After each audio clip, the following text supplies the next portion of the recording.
Oh, yeah. So I was the notator because I'm weak in this area, so I got a lot out of it, I learned.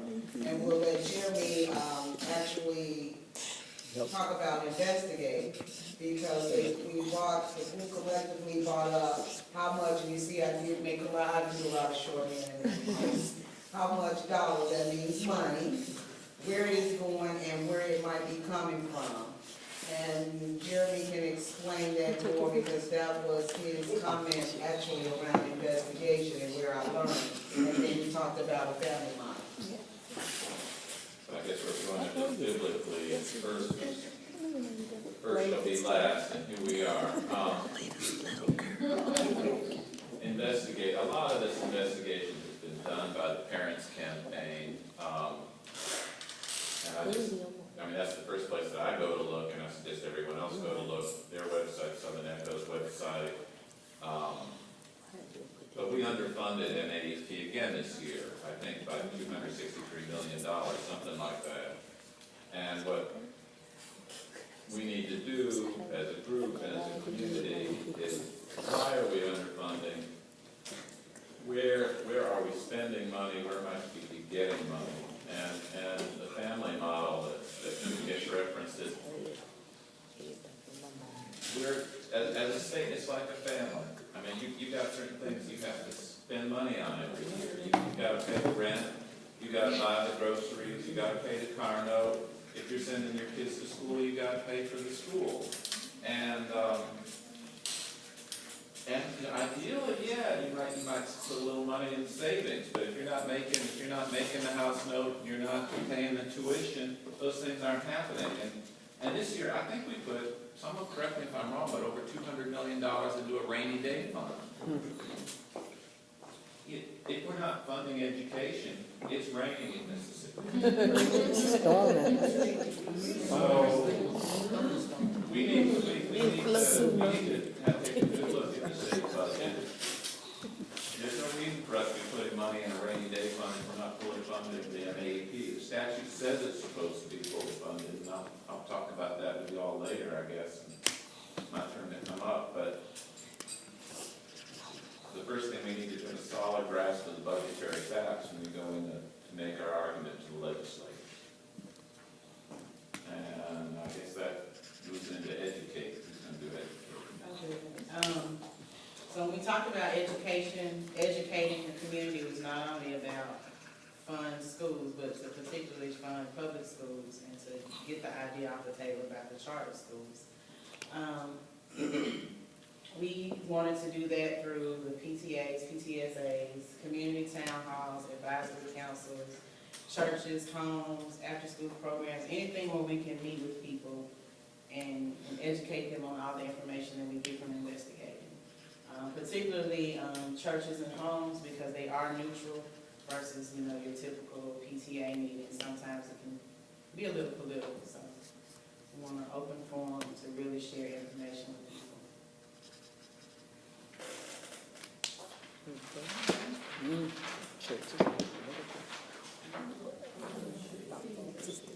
Okay, negotiate. I had negotiation there. I made a lot of rules. Wait till you see all the one on page 3. But anyway, negotiate, knowing what is being offered, which is tied into the education discussion. In our discussion, we kept finding, as we were discussing the MAP funding, they kept reversing and tying and connecting right back to one another. And in our piece, it was always, we referred back more so to education, which was the main piece of getting the word out. We talk about, and it's down here, organizing with the young people, but it was the organizing, protesting. You have to educate. I don't know much more to say. So then we had spending more to get more in terms of, because Jeremy mentioned about some rankings that the state, like a category that they put us in, but we're still saying that we want full funding. I guess the point there is that we're already giving away a lot. All we're asking for is full funding, because it's not. We're, depending what tables you look at, we're in the bottom 3 nationally in terms of what we spend on education, and we're not even spending that. So when we say co-fund MAEP, it's like, oh yeah, let's just keep this at the bottom. We funding for the bottom. we score last in terms of the ACT test, so maybe we need to be spending, more money on education, not just shooting for the average, but, No problem, we're working as a team here. Then more sacrifice from state level. Want to talk a little bit about the more sacrifice, and we're gonna leave that, because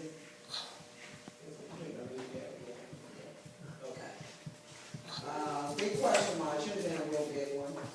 Negotiate with the House, the Senate, and the governor. We know that all of those positions are Republican. So how to negotiate to get to be able to even discuss matters with each of those places. And that took us back to what Mr. Leroy and Mr. Mike talked about earlier, and it was the protesting model. That might be the only way we'll be able to reach that house, if I'm making sense. If we have a stumbling here. But that's where we were, in our discussion led with around that. Again, it's a full funding pledge from the politicians. Go ahead. I'm going to interrupt you. Okay. Sorry, Grover Norquist is really effective with his no new taxes. He gets all these Republican legislators to sign the pledge, and then he holds their feet to the fire for decades for that thing. And we should be able to get individual pledges from legislators about fully funding Mississippi's education program. It's already in the law, it's supposed to be fully funded. There's no reason for them not to sign a personal pledge. And we were talking about, it's hard to get lots of people to go to Jackson, especially if you're from down on the coast, or you're way up north, close to Tennessee. Come on down to Jackson. It takes time, it takes money, but your legislator, he lives in your town, your local legislator, in conjunction with getting individual pledges, we could be having people carrying placards right in front of their houses. They're just down the street. And once we get their signature on the pledge, then that's leverage for the next election, that's leverage for the newspaper, that's leverage for the legislative session. When whoever's going and doing the lobbying, they can waive that pledge. Take a page from the Republicans. If they can do it, we can do it. Apologies to any Republicans in the room. I'm definitely offended. And organizing from young people. That was also discussed earlier. We talked about the intergenerational model, and I think I ended up not intentionally sharing my age at that table, but there are people, young people, use Ashley because I know she's a young person, and younger than myself in the room that needs to start stepping up more. You mentioned some people, a group that young, 50, however you may feel. So I can still feel that way, but I'm new to the process. So even though she's younger than I am, I need to know that I can learn from her just as well as her learning from me. And we've got to have a strong PC around our young people and pushing them forth and giving them the skills and tools that they need in order to be more confident in the work that they have decided they were going to take upon. So,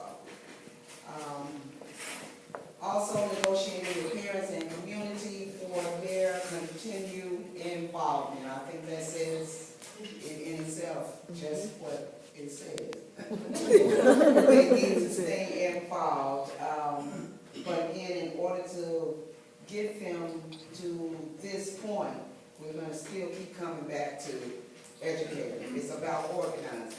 And then once we get them under this piece, we shouldn't have a problem in getting them to help us with the negotiating techniques.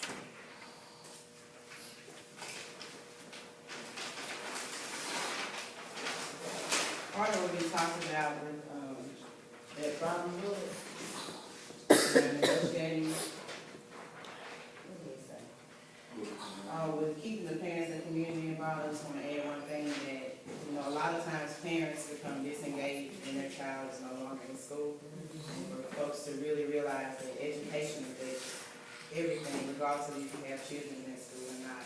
property value, which leads us into demonstration. Come on, man. We gotta get you in there. She's still trying to go out to the house. Demonstration piece, we were talking about getting people, protesting is what our main model, but we were talking about getting seniors and young people involved in getting debate. And we are talking more about role playing. Sorry for standing in front of And you. here's another laughter. You all see what I did, right? R-O-L-L, but I corrected myself. It's actually R-O-L-E. But I that was brought out by one of our members at the end that, oh, okay, Janice, you need to go back and roll, because I didn't. And then Mike came back because, they were. And that was another piece down here, but I had to correct that as well, so. You doing just fine. Just give you all a little humor and a little laughter. I do not spell. Yeah, and then we were talking about the role playing and for them to know their program of work. What are we working on in our communities? Where are we going? And who we need to be contacting, who we need to be demonstrating to what we need, what are we trying to get them to do. And then back on this one, find out where your local legislators live. Jeremy just talked about. Where we have to go out and stand in front of their houses and stuff because of the travel or the distance.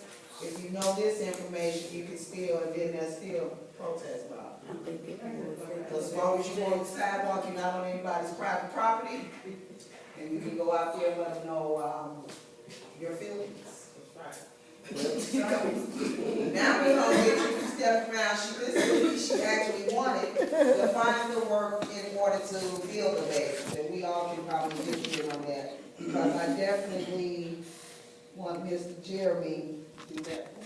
Well, I was following up on the paternity there, but we were talking about the face, and I was looking who was in the room, and I think there's 3 men in the room, and education, you go to a PTA meeting, and it's once again, it's almost all women. I mean, there's somehow you got to get men involved in caring about what's going on in the school system and what's going on with children. And we are half the population, so we somehow got to reach out and involve them more. It's interesting how this is in particular cultures of particular counties, because they're really different. Tallahatchie County is a place where the men dominate the active organizations. Tunica County is kind of split, medium. And then there are counties where it's almost exclusively women. Sunflowers like that. Okay? So this is an interesting phenomenon. It's not that men aren't interested, but there's deep roots in the culture about who participates, under what circumstances, in which situations. And you can never get at that, I think, you get at this question of how, to deal with it. It's not just that men are disinterested. It's very much more complicated. Yeah, it really is. It's an interesting phenomenon. And one time I went to a Tallahatchie meeting when the men and women were both out. The room was divided into 2 sets of benches. The men sat on this side, and women sat on this side. And out front of the dais was only men. Wow. Okay, the women were silent through the whole meeting. The men did all the talking. It was fun. I was sitting in the back and going, what century am I in? But that's, I think that's one of. Every church in the state, you pretty much describe the legislature and the judiciary. Right. It's It's deeply rooted in the culture. It's rooted in the culture. And let me, I think even deeper, it is deeply rooted in the culture, and it's one of the things as we do this work, we have to be really conscious about.